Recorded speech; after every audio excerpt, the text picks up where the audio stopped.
Ram Narayan Ram. Aujourd'hui, les dirigeants et ceux qui sont au pouvoir remplissent-ils correctement leurs devoirs? Le peuple les a élus pour le bien-être de la société, mais travaillent-ils vraiment pour le bénéfice public? Dans le cadre des constitutions créées par l'homme, ceux au pouvoir suivent-ils la bonne direction? Dans le monde actuel, il règne une atmosphère de conflit et de tension. Une nation est devenue l'ennemi d'une autre. Chacun poursuit ses propres intérêts égoïstes. Les pays qui se font la guerre, pourquoi se battent-ils? Est-ce uniquement pour la propriété ou le contrôle?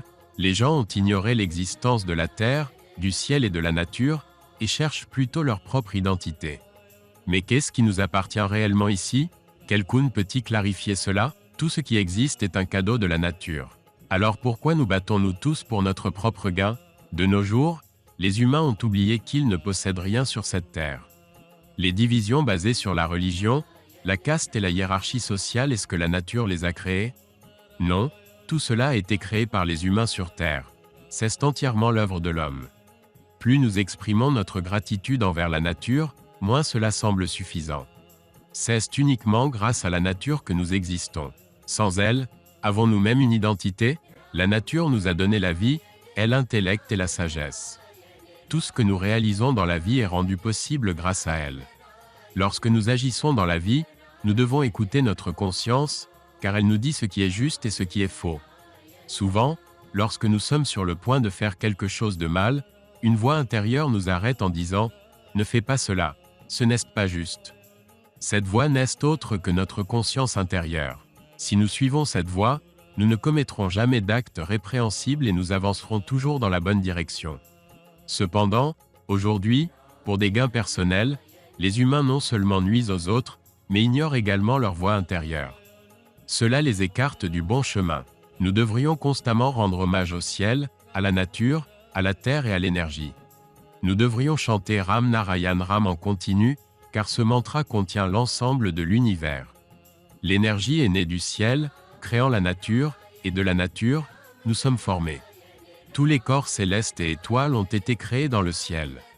De nombreuses étoiles, bien plus grandes que le Soleil, existent dans le cosmos. Lorsque l'univers a été créé, il était aussi petit qu'un atome. Peu à peu, il s'est développé et est devenu le vaste cosmos que nous voyons aujourd'hui.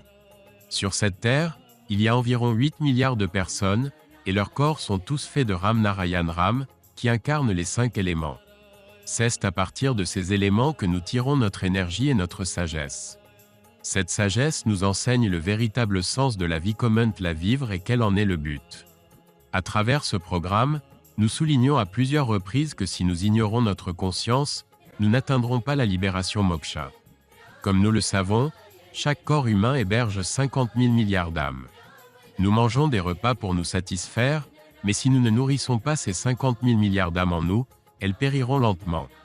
Lorsque l'énergie de ces âmes diminue, notre vitalité et notre force s'affaiblissent également. Ainsi, il est essentiel de s'engager dans l'introspection, d'écouter notre voix intérieure et de suivre la sagesse qu'elle offre. Chaque fois que nous agissons dans la vie, notre conscience devrait nous guider dans la bonne direction.